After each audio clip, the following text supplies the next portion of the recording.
Dating shows. It's one of my favorite ways to unwind. But I hate when they're slick and overproduced, like Netflix's Love is Blind. That's why I prefer Love in the Spectrum. We're talking about it on Grover Served.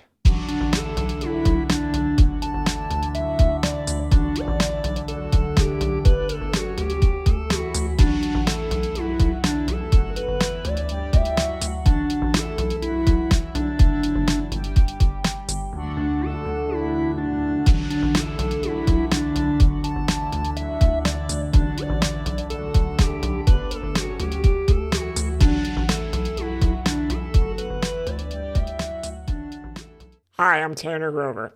Today we're taking a look at Season 3 of Love on the Spectrum. The show was based on the Australian series of the same name.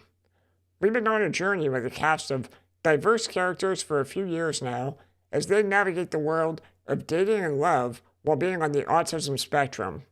But before we get into all the details, if you could go ahead and smash that subscribe button, as if you were David pretending to be smashed while at a winery with Abbey and her family, that'd be great. All the guy wants is just a tall glass of milk. And also, if you enjoy what you're seeing here, go ahead and click that notification bell, so hopefully more of me shows up in your feed. A friendly reminder that Grover Served is not a spoiler-free show. My hope is that within this video, I'll be able to touch upon all the main characters and give you an idea of what they're all about, so you can go ahead, tune in, follow their journey, and enjoy what I think is one of the best shows on television. We'll start with James, who's back for a third go-around.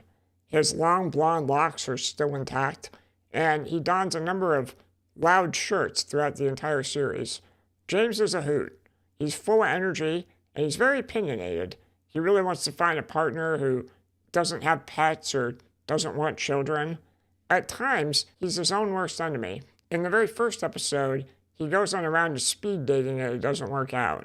He comes home and tells his parents, and his mother is visibly upset. They're a little bit older, and I think they're a little concerned that they won't be around to see James experience love and find true fulfillment in his life, though they remain optimistic, and they should, as James goes on several more dates throughout the series and does eventually seemingly find a partner who's into heavy metal and cosplay and all those nerdy things that James loves. Pari is a new character to the series who comes from Boston. Her obsession is the tea. She has a group of friends who will wait for the various trains to arrive.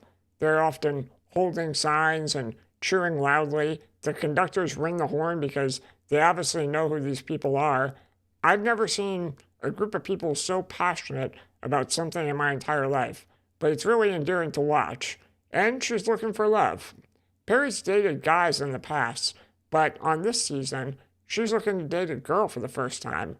She thinks that a girl just might be more sensitive to her needs, and hopefully she loves to ride the train, as that would be terrific. Madison is another new character this season.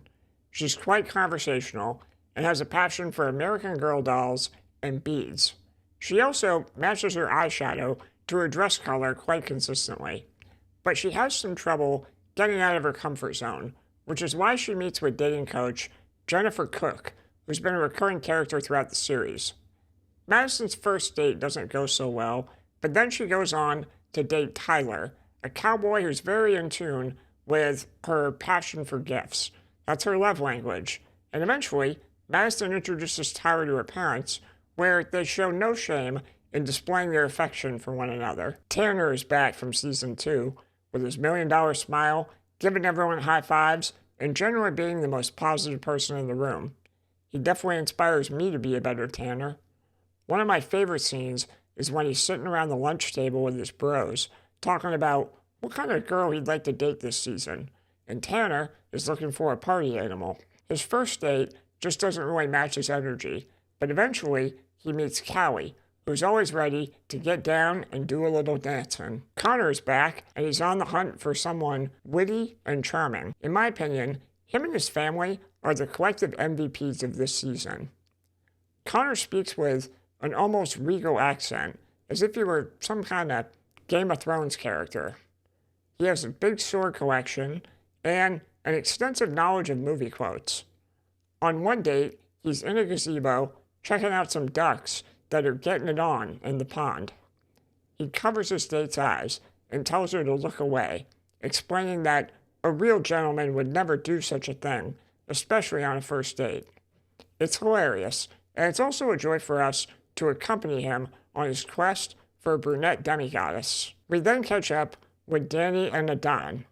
Their story begins with them celebrating their 1-year anniversary. And Dani is looking to take it to the next level, as intimacy is a really important part of an adult relationship. Adon's religious beliefs, however, get in the way, and they find conflict. And unfortunately with love also comes heartbreak, as these two go their separate ways, remaining friends, but ultimately not romantic partners. Finally, Abbey and David are back, celebrating not their 1, not their 2, but their 3-year anniversary. It's really amazing how far they've come, and we get a good glimpse into that with interviews from their family members. It all culminates with Abbey singing David an anniversary song in the final episode. If that doesn't bring tears to your eyes, I'm not sure what will. Before I go ahead and rate Season 3 of Love on the Spectrum, if you could remember to subscribe to the channel, in the words of Pari, that would be terrific. Alright, I have to go ahead and give it no notes. I mean, how could I? The show was so good. Great television will make you feel something.